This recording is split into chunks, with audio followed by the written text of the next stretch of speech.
joined today by Scott Williamson, Managing Director of Blackstone Minerals. Scott, thanks for your time. No worries. Developing an integrated battery metals project in Vietnam, you're in the key phase now of study completion, partner discussions. How are the studies progressing?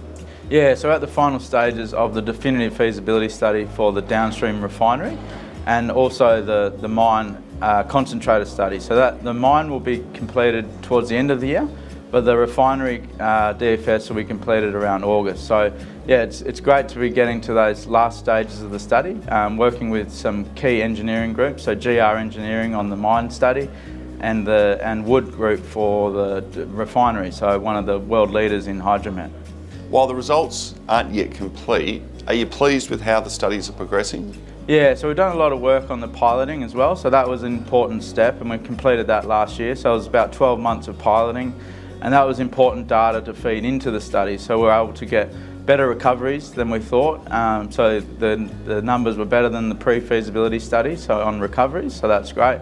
There's been a little bit of inflation in CapEx, so we're dealing with that and we're looking at different ways to stage the capital required. And yeah, but it's all in line with expectations. The price is going well, so nickel price is a lot better than we expected at the moment. So yeah, ready to really push through that next stage of studies and finalising the partnership discussions. Just on the partnership discussions, how are they progressing and at what stage do you think you'll be ready to start dropping names? I don't mind dropping names, though we are working with some of the biggest names in South Korea. Hopefully be able to announce something over the coming months, and we're also broadening that search as well, so including Japan and China, the OEMs, so really broadening our search for partners. We focus particularly on South Korea, but the time is now that we're in those last stages of the study, we can start really opening up that search radius. When people talk about EV batteries and battery storage in general, they always talk about lithium.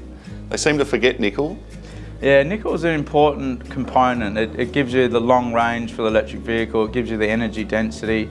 So an LFP battery or lithium iron phosphate is good for around the city, but if you want to go from city to city and you want to get out on the open road, you need some nickel. So nickel is a very important component of the lithium ion battery, particularly if you want long range, and that's driving that strong demand for nickel and particularly green nickel as well. So we're seeing a particular focus on low carbon nickel, and it's important particularly for the premium brands in Europe and North America that they have a low carbon footprint on their nickel. There's certainly been a lot of discussion in the demand side when it talks about the nickel market and how much demand is expected in the coming years, but everyone seems to be forgetting supply is a key requirement as well. Are you seeing a gap widening that your project potentially can fill?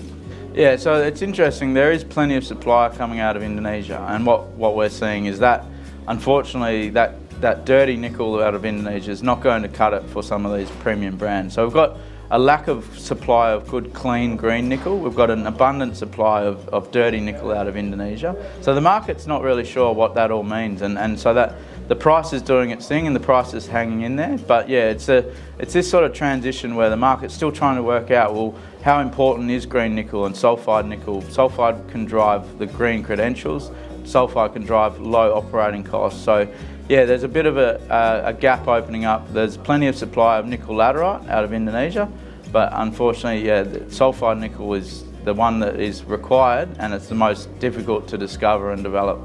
Nearing completion on key studies, partner discussions well advanced, a globally significant project producing clean nickel. Exciting times ahead for Blackstone and its shareholders. Scott, thanks for your time. Thanks, David.